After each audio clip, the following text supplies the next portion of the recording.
Geometry Unit 4, Lesson 3, corresponding parts of similar figures.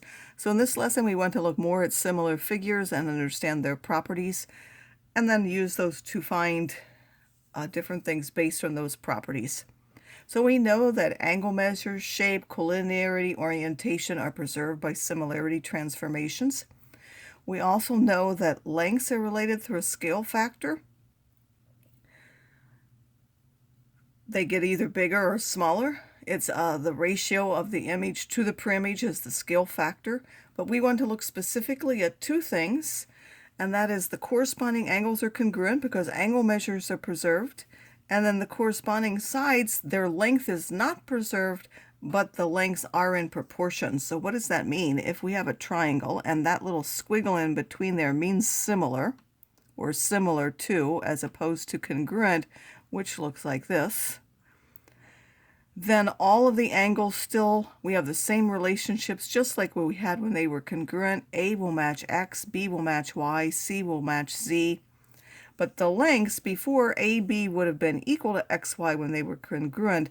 Now the ratio of those two has to be the same for all of the ratios. So if we do AB to XY and then I did BC, well, BC is corresponding to YZ. Those have to have the same ratio. Or if I do A to C, then it over XC, then it has to be the same as that. I could also do two from the same shape. So if I did AB over BC, those are both from the first figure. Then if I did AB, that would have to now match XY, and BC would have to match YZ. Those ratios will also hold because the sides are in proportion. So now in the example, it says figure EFGH maps to figure RSTU by a similarity transformation. Write a similarity statement. So let's do that first. Well, first of all, we're told that they map like that, so we're assuming that those are the corresponding parts. Then it says write a proportion that contains EF and RU. Well, let's do this one from here and one from here. So EF matches RS. And now we want to put RU in there. Well, the RSTU ones are on the bottom, so the RU would have to go on the bottom. That's the first and the last, so here that would have to match the first and the last of the other one. There are, of course, other ratios equal to that, but they specified equal to RU. But let's just give here another one. If I were to put FG on the top, then FG would have to be over ST. It's also equal to that. And then there's another one. I could put TU on the bottom, and then GH would have to be on the top.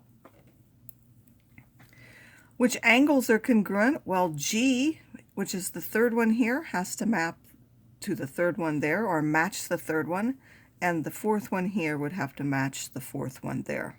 Of course, all the other ones match too. Angle E would be congruent to angle R, and angle F would be congruent to angle S.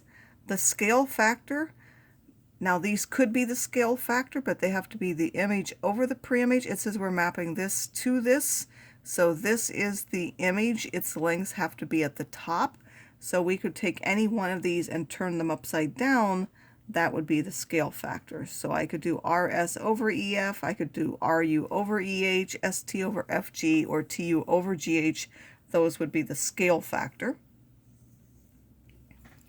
Now we want to be able to use those and apply them in different things to find the corresponding parts or missing measures. So it says, given that the figures are similar, find the values of X and Y. Well, the X here is on an angle. And now we have to look, how would these be? We're told they're similar, so we can depend now kind of on the picture because we don't have anything else. This is the shortest side. That's the shortest one. This is the one that looks parallel to that. That's the one that looks parallel. So we can assume that B is mapping to S. We're assuming A maps to P, and so on. So we're assuming this similarity statement.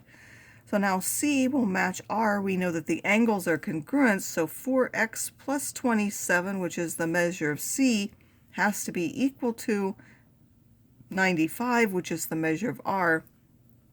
If we subtract that 27 from both sides,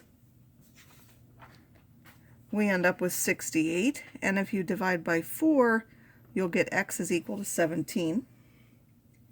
We're also asked to find y. Well, to find y, we need to set up a ratio of sides. So again, I can take both from the same one, or I could take from different ones. I'm going to do both from this from different ones. So if I do ry on the top, ry here, AB has to match the 10 here, and then I have 3y minus 5 is going to have to match the 5, which is here. There are other ways to do it. As I said, I could have put the 4y over the 3y minus 5, and then did the 10 over the 5 would have worked as well. I'm going to match or multiply both sides by 10. Here that will cancel, and I'll get 4y is 10 divided by 5 is 2, so that will give me twice 3y minus 5. So I'm going to have 6, I'm going to use the distributive property. 6y minus 10 would be 4y now. I'm going to subtract the 4y this way and add the 10 this way to get 2y is 10, or y is 5. If we wanted those lengths now, this would now be 20 feet. This were 15 minus 5 is 10. Which we can see the scale factor if we'd been asked to go from here to here is a half. If we were mapping from here to here, the scale factor would be 2.